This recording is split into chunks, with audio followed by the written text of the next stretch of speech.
Hey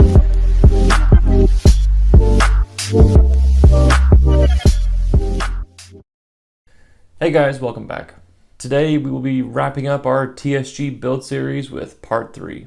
So this project has been a long time in the making. I think I said like 6 or 7 months ago that this project will be done about 4 or 5 months ago, and here we are.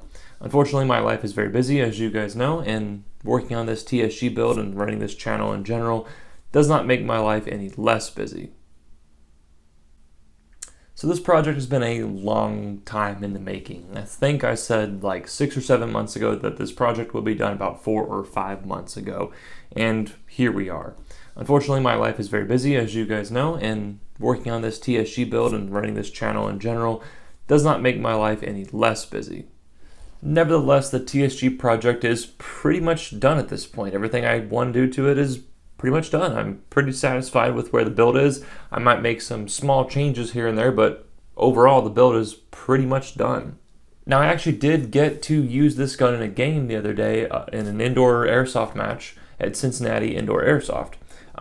It performed really well. I really liked how it was shooting. Left a little bit of things to be desired still, like, a little more power output, but what can you get with a TSG besides, troubles with dual output?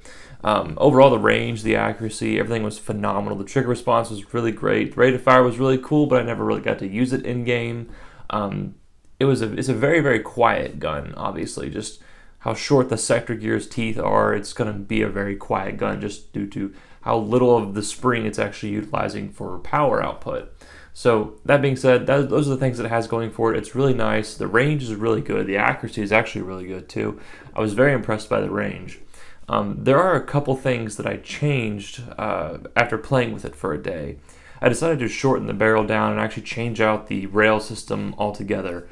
This allowed me to take more advantage of what volume that I did have in my cylinder, what effective volume I had, that is. So the shorter barrel is going to help out with that. And plus, I like this look much more overall. So like I said, I did change out the outer barrel, the rail. I cut the inner barrel. The inner barrel, cutting is a fairly, it was actually a fairly intensive project just because it's a steel inner barrel, and steel inner barrels are a little bit harder to cut than regular inner barrels. So I had to take a Dremel to it and all that good stuff. So I cut the inner barrel. I actually ended up crowning it really nicely with a drill and a drill bit. And then I ended up sanding it to kind of finish it, and then eventually I polished it and also finished it. All this work together really kind of made the barrel a lot nicer. I did polish the inside of it as well, and kind of turned this barrel into a more finished product as opposed to just kind of roughly cutting and roughly crowning and just calling it a day. So I did put a little bit more effort and time into it than I normally would for cutting a steel inner barrel. In addition to changing out some externals and cutting the inner barrel and polishing it up real nicely, I was actually able to, just by changing the positioning of the gate aster inside the gearbox shell ever so slightly, I was able to decrease my active braking requirement from 80% to 40%. So now I'm using less active braking, my motor is heating up less, and overall I'm running a more efficient system. And I'm still able to run an 11 volt LiPo on this 40% active braking requirement. So currently the gun is shooting about 245 FPS with a .28. It is over voluming just a little bit and jewel creeping just a little bit with this short of a barrel. So I am using .28 as the chrono width. It kind of helps translate better to people to kind of understand that this gun doesn't just shoot ridiculously low. So 245 FPS with a .28 translates to about 300 FPS even with a .20. I'm pretty happy with that. The rounds per second, it's just under 40. It sounds really, really nice on full auto.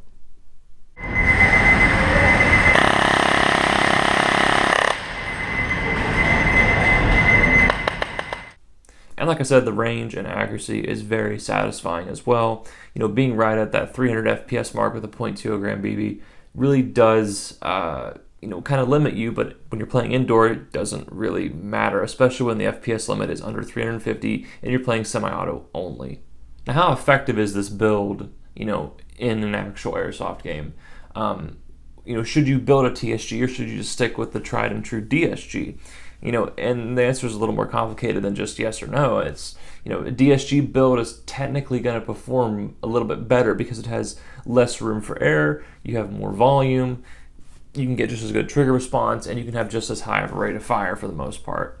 However, a TSG build is a significant challenge. It's more difficult to build. There's less room for error, so your technique skills are tested more, significantly more than with a DSG build or an SSG build.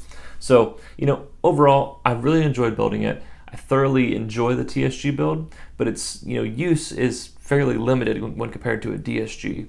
So, if you want to build one, go for it. Just don't expect the most fantastic performance out of it when compared to a DSG, when the DSG is really just a little bit better.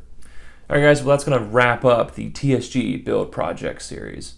I really enjoyed this series. I'm glad that it's ended up where it has ended up. It's a very, very fun build and challenge to take on, and I like the performance that it's given me. And I've liked making these series of videos as well. It's a good log of work and progress that I've had to put into this gun to get it to where it is now.